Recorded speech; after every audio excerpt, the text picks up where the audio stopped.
Being a single mom and doing it all by yourself is brutal. Learn the brain and energy tools to get back to your center and overcome your challenges. Welcome to Single and Doing It All. This is your host, Murielle, and today we are going to talk about emotional healing and shining your divine light. And I have a treat for you because my guest is a powerful healer. Before I bring her on to the screen, I want to let you know a little bit of who she is. Her name is Aparna Vemuri, and she's an inner alchemy facilitator and a success trainer. As a healer, she helps people from all walks of life to heal issues around health and emotions. And as a successful coach and trainer, she gently guides them to connect with their inner guidance so that people can change, and they can see the change they want to see in their world and shine their divine spark out. Welcome to our show. How are you today? I'm doing so good, Murielle. Thank you so much for inviting me to this group, because yesterday we celebrated Women's Day, and today I am here with your amazing group who are striving to be the best as a single mom. Thank you. Thank you for inviting me here. Oh, thank you for being here. Before we go and we talk about healing, I would love it if, and my image is fuzzy, but that's okay, we'll continue. I would love it if you could tell us a little bit about your story and how you became such a powerful healer and coach. Thank you. I was like, I became a healer by hearing the word Reiki for the first time. It's almost 21 years back. Wow. So I witnessed somebody getting healed over the phone in 5 minutes. So I felt like that is magic. So I decided to learn that magic and do all the magic, be a magician. But actually getting into Reiki helped me to open up to the spiritual realms so beautifully. So I have been in connection with all the spiritual masters, angels, and they are guiding me in every walk of my life. So whatever I am right now, that is because of this powerful Reiki. That's beautiful. I know what Reiki did for me, and it also opened some channels, especially with energy and intuition. But having this kind of experience that you had, it's really something that it comes from above. You were meant to do that, and they let you know, and you didn't have a choice almost. Yes, I totally agree with that. So it is your destiny to help people heal. Yeah, but when my master said that you are chosen by Reiki, I was like, how can Reiki can choose me? Because I paid the money and I left my kid under the guidance of someone else and I came to learn the Reiki. Then how come Reiki chooses? So it's so funny at that moment. But yes, I am so glad that I was chosen by Reiki and have been given the guidance to do all the stuff that I'm doing. That's fabulous. That's really great.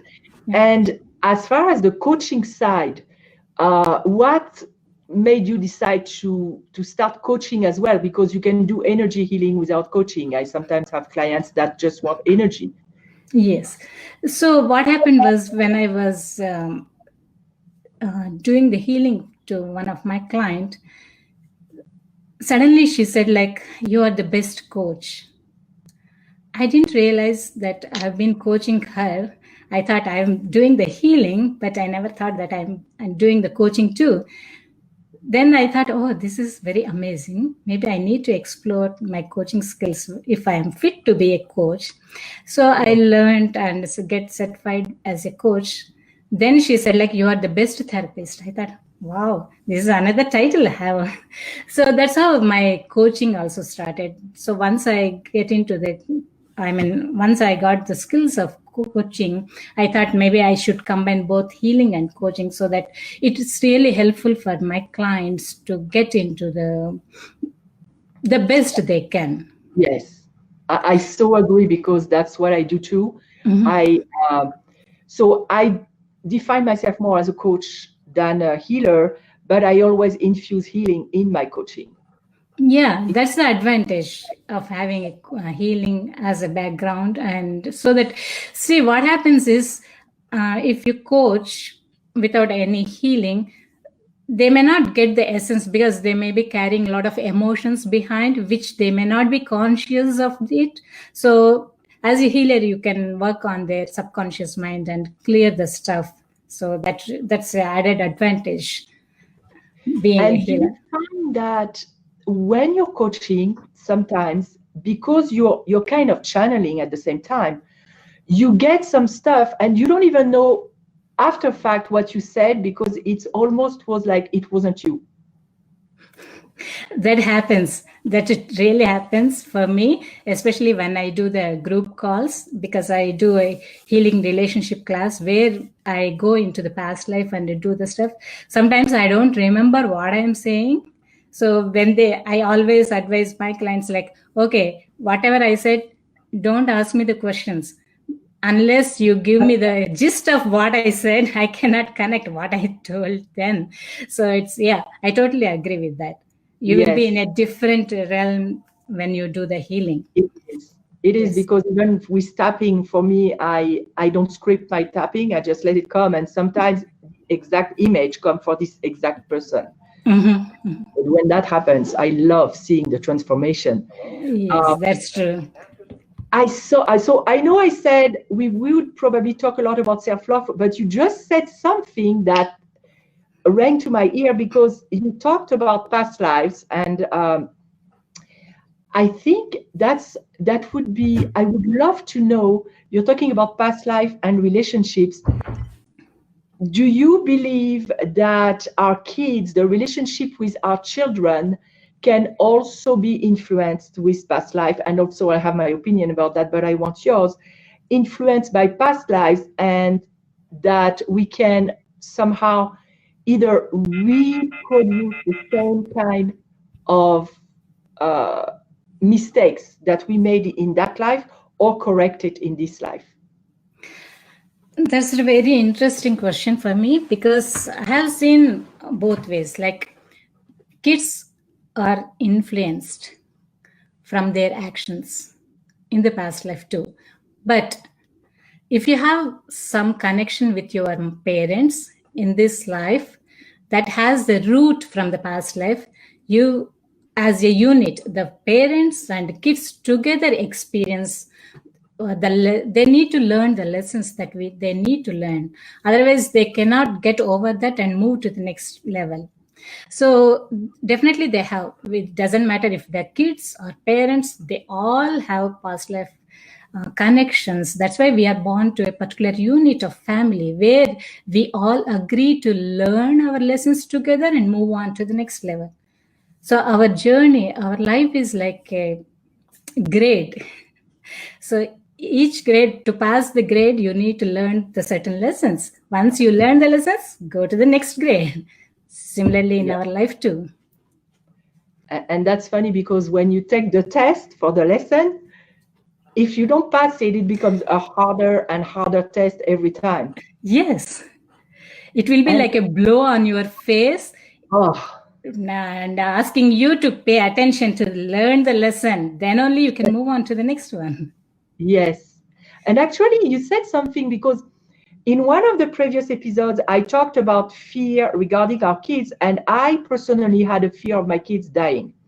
And it was completely overreacting. Every time they were going outside, I was thinking about it. And as I went in a regression in a past life, I saw that I lost my son in a past life. So that's I brought the fear with me in this life, and it was clear for me what my lesson was. But I never thought about the other side of it, about my kids' lessons in what I was doing. So thank you for bringing that up because it's not always obvious to us. That's true. I will give you one example if you want to know about this. See, I have a client. She asked me, the situation for her is like her son don't talk to her. He was like 10th grader or so. So there is always friction in the family. The whole family has some friction. Yeah. Mother and daughter has, mother and father has, and kids, all the family is like a whole mess. So when they came for the healing, I mean for the past life healing relationship issues, so we did so many sessions for her. I could see the shifts happening at one level, but it's not reflecting in the physical level as such. But suddenly one day, when the son went to the college, out of the blue, he called his mom, and spoke so nicely.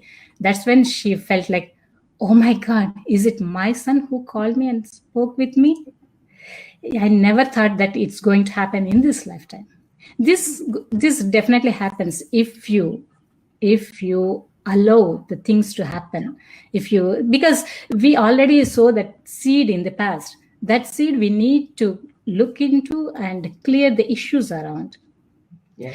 In that life, they made a lot of things together that brought to this friction in this life. So they want to clear the issues in this life so beautifully, and now they are like a good friends. So it may make me so happy to see that. Yes. Yes. That's beautiful. I know that personally and with clients, I also sometimes there is nothing you can do as far as actions, because especially if you have teenagers, I have teenagers, so I see how they react to my suggestions. They don't want to know, they don't want to do what I say. End of Yes. the story. So sometimes I used to feel powerless, but then I realized that there is the energy side of the story. So I started to work on my energy, connecting with their energy. Yes. Of course, always asking for the permission because I don't want to violate anything.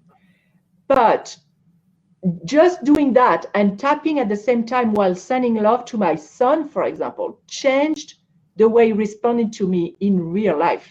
I mean, the energy is real, but in the physical life. So the example that you mentioned is also like that, where we have, even when we think we're powerless, we still have power in the energy world.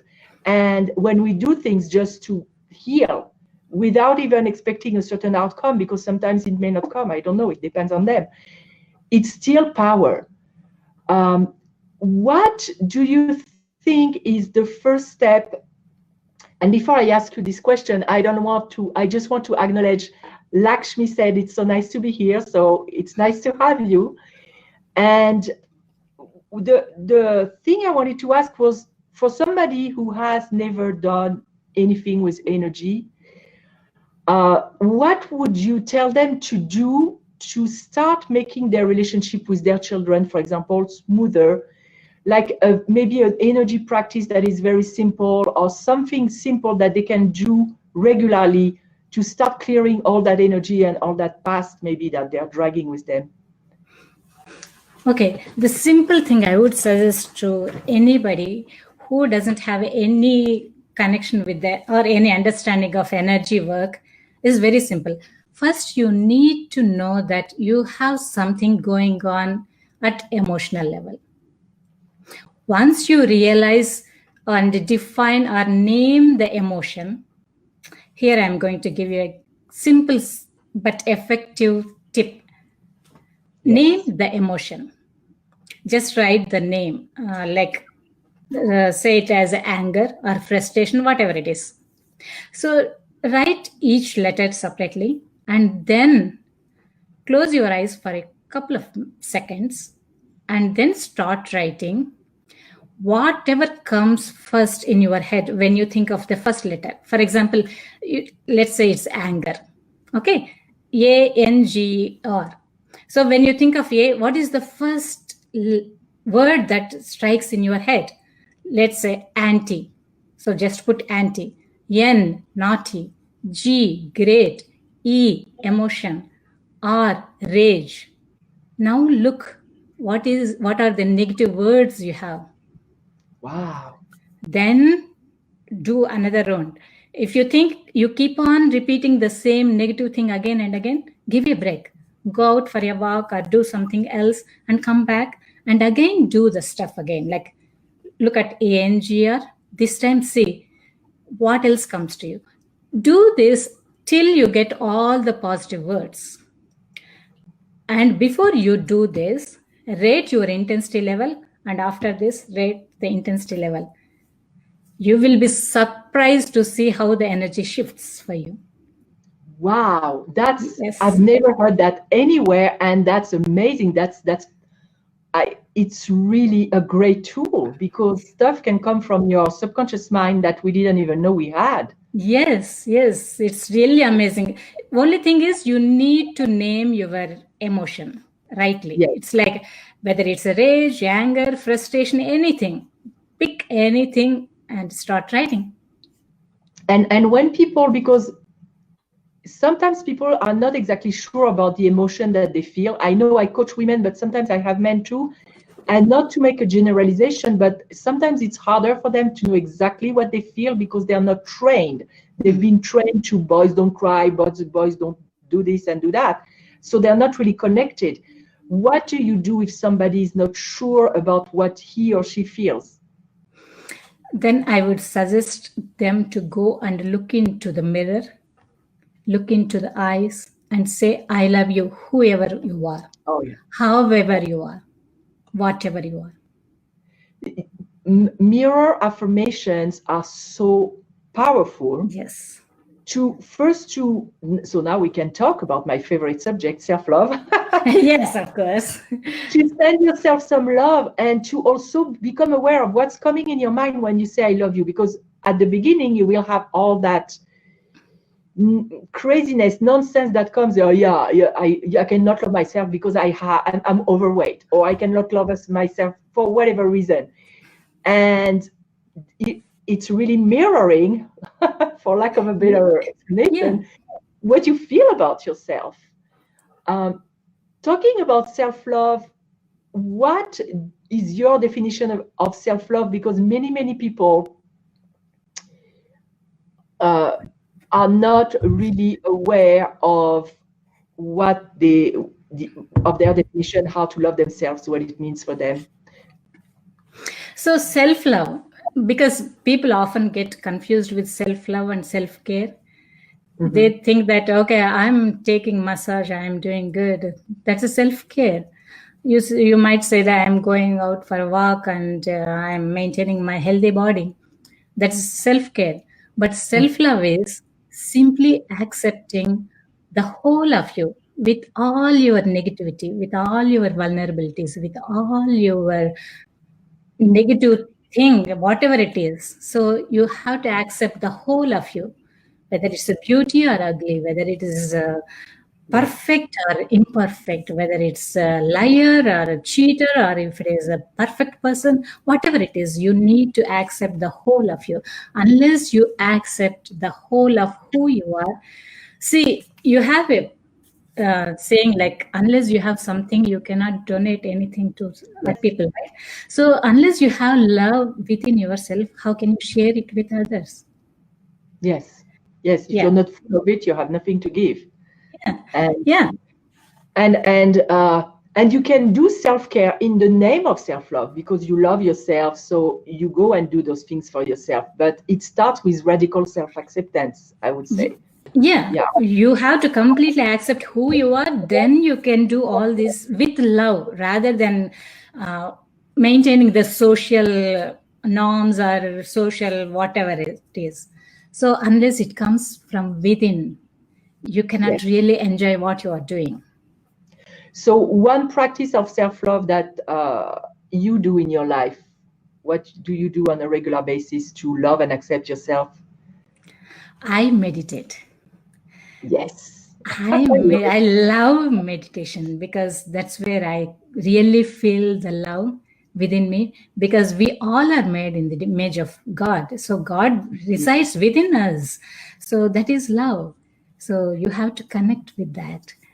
The another simple thing I do is before I go to bed, I simply look into the eyes of myself in the mirror and say simply, I love you. Whatever you did today, you did awesome. That's funny. I have a mirror next to my bed where I decorated the mirror because this is my self-love mirror where I'm not allowed to criticize myself. I put some feathers on it. I really went crazy. And I do that too. And it's like saying good night, saying I love you to a beloved. You are the Yeah, beloved. Yeah, yeah. it's so beautiful. We're going to make a break. And for those who are listening on audio, if you want to be part of the studio audience, like my coach would say, even though it's Facebook, you can come and join us on Facebook next time. You can be notified. You go to my website, Single and Doing It All. And, or even better, come on the Facebook page, Your French Life Coach, and just put a comment, notify in this live, and you will be notified next time. But we'll be back in a few minutes. So we are back with Aparna, and we were talking about self-love. One question I had for you was, how would you start teaching self-love to kids? Oh, that's amazing question because I have one kid in home. So, see, you have to start self-love to kid when they are very young. So, whatever they do, without giving any judgmental comments, you have to appreciate what they are doing. In a subtler way, you have to give them the guidance too, whether it is right or wrong. And also, you need to tell them that every day it's better to appreciate one other person who did great.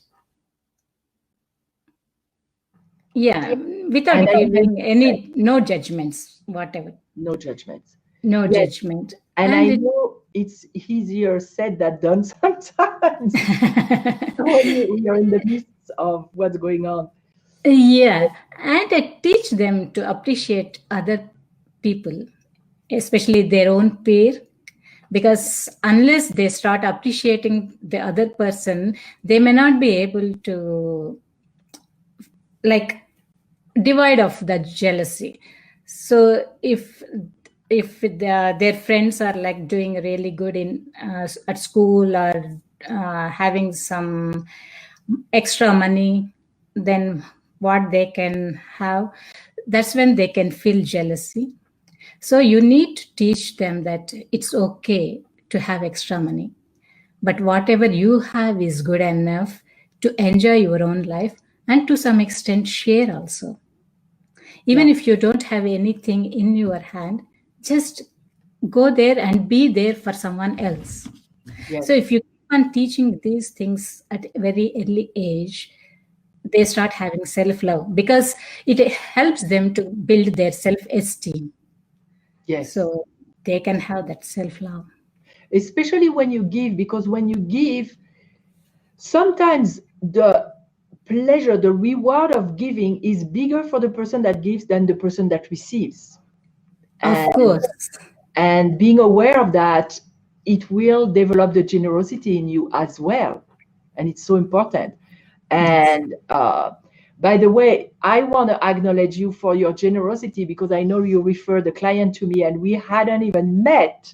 So just to let my audience know that she's walking her talk. She's a very generous and kind person herself. I'm so happy because I was looking for someone who can really help her because I know I cannot help with the issues she has. I can heal her, but she kept on doing the same thing again and again. So I thought someone really needs to help her. So I found you. Thank Everything you. worked out. Yeah. I love it. Everything is really orchestrated from above, even when we talk about being a single mom, because a lot of my clients are struggling, and I know because I've been where they were. with fear and anxiety, but remembering that everything is orchestrated from above will bring some kind of inner peace. What could you tell people about dealing with fear and anxiety? Would you have like a small tool that you could share, or an approach? If they are willing to do meditation with me, I can guide a small meditation if it works out. If it's not, then I would suggest them the best thing they can do is journaling. Journaling, yeah, that's powerful. Because if you start writing, you can bring out different layers that are there inside. It's like peeling the onion. So you have so many layers around that needs to be addressed. Yeah, outside you may say it's a fear and anxiety, but deep inside there may be so many hurts and pains that needs to be addressed. For that, you need someone to hear that, or some way to let it out. So the best way to let it out is journaling. And that's funny that you talked about the onion, because I describe it. I'm French, and the onion was disturbing me. And then I had the image of the artichoke coming to me, because I love artichoke. And the artichoke is the perfect example, because you remove one leaf after another, and then you get to the best, which is the heart. Yes. So it's the same in life. You will remove layers, and then like, your perception changes, life becomes easier. So it's really the perfect example. Yeah. Before we part, if there was one thing you wanted to leave the audience with, or I don't know, a suggestion, anything before we part, if you wanted to tell them something, what would it be? It's like just divide the word present, present. If you divide, it's like present. So every thought you are having right now, it's like a present thought to your future. Oh, that's So if you want to be awesome and if you want to live a happy life, think that it is happening right now, so that you are creating that in your future. beautiful. That's very beautiful. If people want to know more about you or work with you, where can they find you? And I'll put that in the description as well. Yeah, it's a personal transformation pathways. That's where they can find me. And I'm so honored to be here, because it's all the empowering women, and they are trying to be the best, being a single mom, and trying to be the best persons, and trying to make their impact in this beautiful world. And I honor all of them. And I want to thank you also for bringing me up here. It's so awesome. It was my pleasure, and I love the tools you shared. Some I've never heard about it, and I'm going to start applying them myself. So thank you. Thank you for being here. Yeah, share your feedback. I love to hear about those tools. I will. Thank you. Thank And you. for our audience, that concludes our episode today. We'll be live next week with another episode, and I don't know yet what it's going to be. This one was a bonus, because it's really like a treat for you. And I'm glad I did it, because it was really like a treat. So Thank you. Thank you, Murielle. you're welcome. I'll see you. We are live every Thursday at 7 p.m. here on the Facebook page, or you can find us on iTunes and everywhere you find audio podcasts. Have a wonderful week, and we'll see each other next time. Thank you.